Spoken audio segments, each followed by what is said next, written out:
Osama bin Laden, mastermind of September 11th.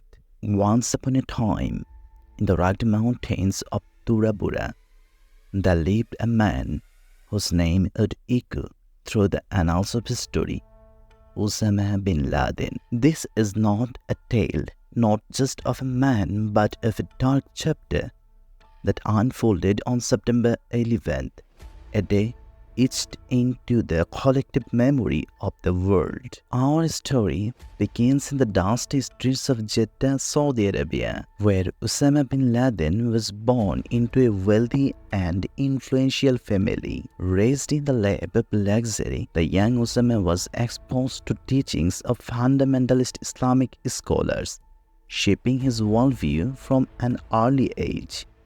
As he grew older, his passion for these beliefs intensified, setting the stage for a destiny that would intertwine with global affairs. Osama's journey took an unexpected turn when he joined the Afghan resistance against the Soviet invasion in the 1980s. Armed with conviction and resources, he became a key figure in the fight against the superpower.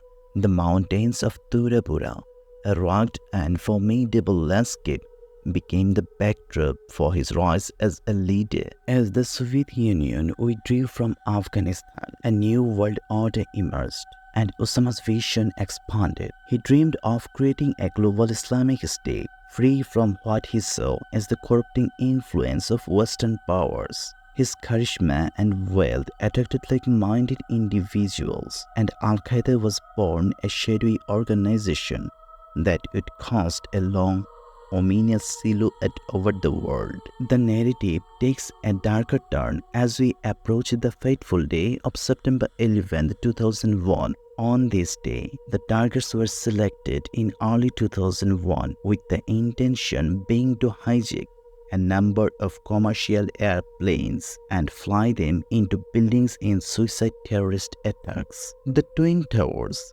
the two central buildings of the World Trade Center, were the primary targets, while the Pentagon in Virginia was also a target. It is also believed there were plans to fly a fourth plane into the US Capitol building, the seat of government in Washington, D.C. With the plan in place and terrorist cells in position in the US to carry it out, a date was fixed for the simultaneous attacks. The day chosen was the 11th of September 2001. It is a popular belief that this date was chosen as September is the 9th month of the year, and the date when written out using the American dating system comes out as 911, the same number used for emergency call services in United States.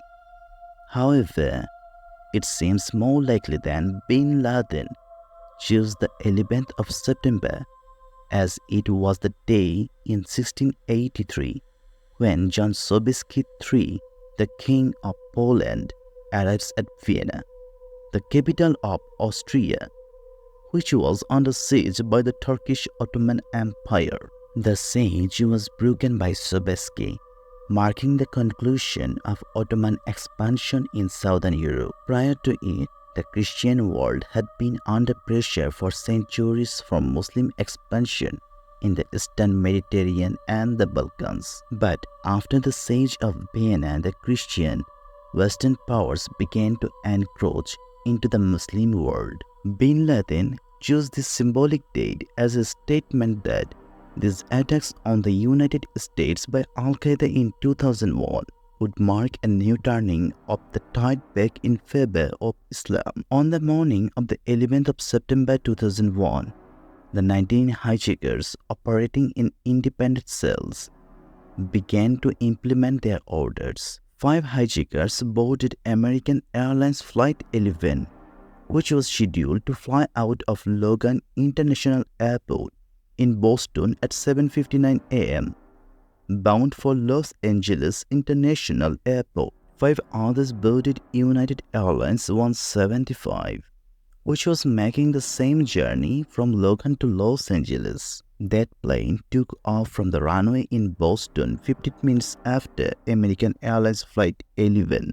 Meanwhile, 6 minutes later at 8:20 a.m., American Airlines Flight 77 took off from Washington Dulles International Airport in Virginia. Not far from Washington, D.C., 5 hijackers were also on board. Finally, 22 minutes after this at 8:42 a.m., a fourth plane, United Airlines Flight 93, departed from New York International Airport in New Jersey, bound for San Francisco. There were just 4 hijackers on this plane. What followed was a day of infamy. Within minutes of becoming airborne, the hijackers on all 4 planes were moving to take over the aircraft. As a result, at 8:46 a.m., American Airlines Flight 11 crashed into the North Tower of World Trade Center, traveling at a speed of approximately 750 kilometers per hour. While people all over Manhattan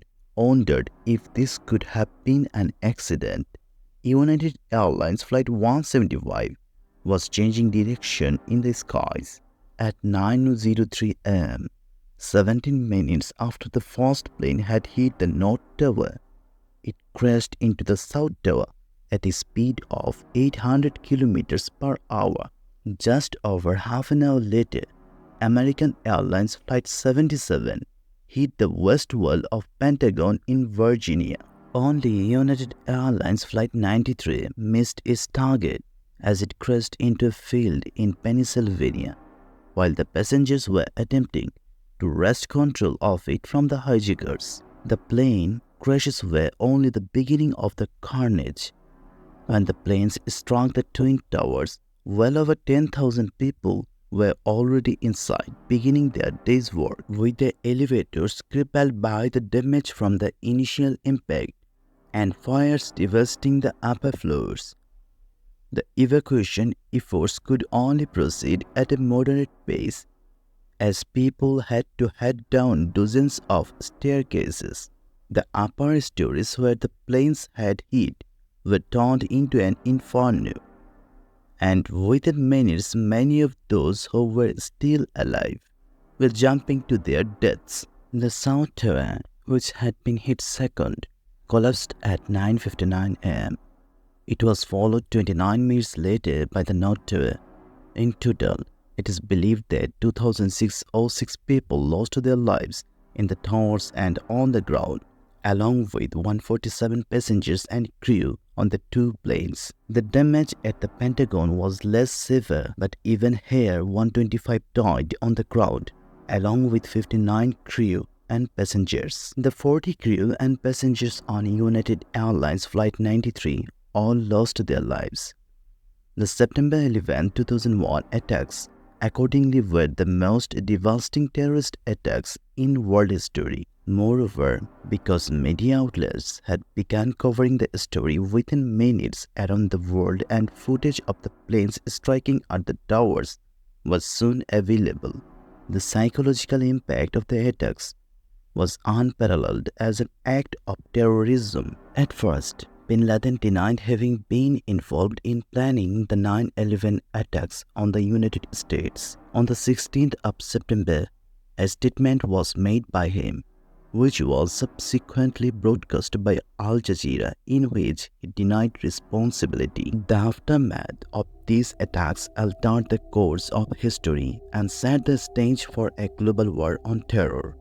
The United States, in an effort to bring those responsible to justice, launched Operation Enduring Freedom in Afghanistan, where Osama bin Laden had found refuge. The mountains of Tura Bora, once a sanctuary for Osama, became a battleground as US forces hunted for the mastermind behind the 9/11 attacks. The story unfolds in a tense and dramatic manner as the hunt for Osama bin Laden intensifies. The caves and tunnels of Tura Bora, a labyrinth where he had once felt secure, became his fortress under siege. Despite a massive manhunt, Osama eluded capture, becoming a symbol of defiance, against the world's most powerful military. The story is fraught with tension and uncertainty as intelligence agencies and special forces close in on their exclusive target. The narrative reaches a climax as Navy SEAL Team 6, on a moonlight night in May 2011, finally locates and eliminates Osama bin Laden in a compound in Abbottabad, Pakistan. The world collectively held its breath as news of his demise spread. The story, however, does not end with the death of one man. The repercussions of Osama bin Laden's actions continued to reverberate, shaping geopolitical dynamics, international relations, and the ongoing fight against terrorism. In the aftermath of his death, questions arose about the legacy of the man who had orchestrated one of the deadliest attacks in modern history. Some saw him as a martyr, a symbol of resistance against perceived Western oppression, while others condemned him as a terrorist who had brought immeasurable pain and suffering to innocent lives. As we reflect on this tale, we must remember that stories have the power to educate, to inspire, and to caution. The story of Osama bin Laden is a cautionary tale about the consequences of radical ideologies and the far-reaching impact of individuals on the world stage. As we close this chapter, let us reflect on the lessons embedded in this intricate tapestry of events. The importance of dialogue, understanding, and cooperation in the face of ideological divides. The story of Osama bin Laden serves as a stark reminder that, in the grand narrative of humanity, our actions today echo through the corridors of tomorrow. What do you think of Osama bin Laden? Would it have been better for him to have been captured alive and placed on trial for his crimes? Please let us know in the comment section. And in the meantime, thank you very much for watching.